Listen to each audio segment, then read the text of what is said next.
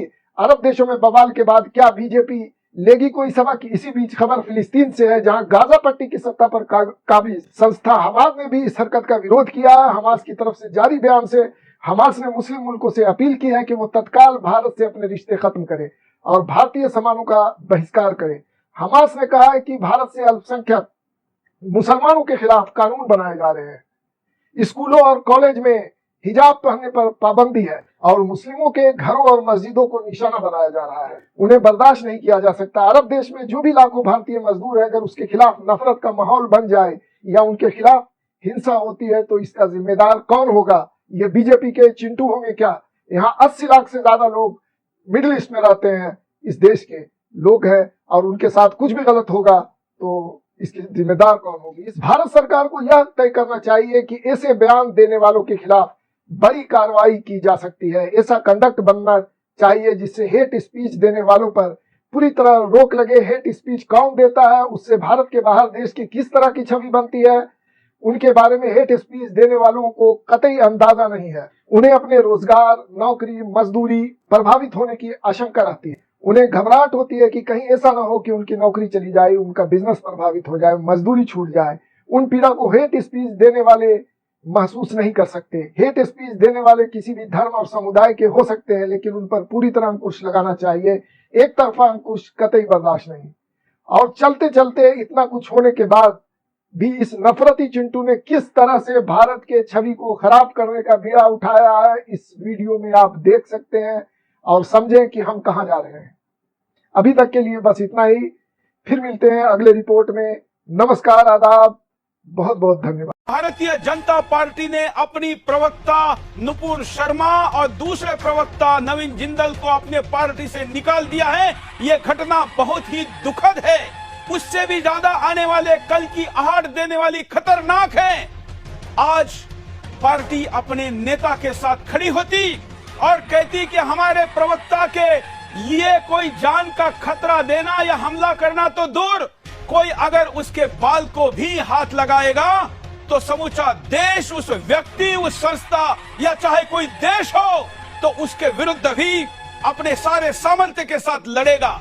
नारी के सम्मान के लिए महाभारत, रामायण जिस देश में हुआ वो प्रेरणा देने के लिए ही आज हमारे लिए सामने उपस्थित है। आज अगर हम ऐसा करते, उन देशों को जो हमारे रहने वाले भारतीयों को उस देश में धमकी दे रहे हैं, उनको कहते कि हम उन लोगों को वापस लाने के लिए तैयार हैं, लेकिन हम सत्य और नारी के सम्मान से कोई समझौता नहीं करेंगे, तो मैं ये मानता हूं कि एक स्वर्ण अक्षरों में हिंदुस्तान का इतिहास लिखा जाता। भले ही उस युद्ध का परिणाम कुछ होता, लेकिन एक देश अपने देश के नारी के सम्मान के लिए खड़ा रहा। ये विश्व के सामने हिंदुस्तान पुनः नारी के सम्मान के लिए लड़कर, मरकर, मिटकर जो भी होता दिखा देता। आज भारतीय जनता पार्टी ने अपने प्रवक्ता को केवल इसलिए हटाया क्योंकि कई जिहादी उसकी जान की धमकी देने के साथ साथ सोशल मीडिया से लेकर सभी जगह पर गंद फैला है। इसके आगे झुकने की क्या आवश्यकता? ऐसे लोगों से हम सामना क्यों नहीं कर सकते? राजपथ पर हमारे 26 जनवरी को दिखाई जाने वाली मिसाइलें, फाइटर जेट और सारा साजो सामान किस लिए है? अगर हम सत्य के साथ किसी भी हद तक जाने की स्थिति में नहीं है तो फिर हम सत्य की रक्षा करने की स्थिति में भी नहीं है कि अब कट्टरपंथी आतंकवाद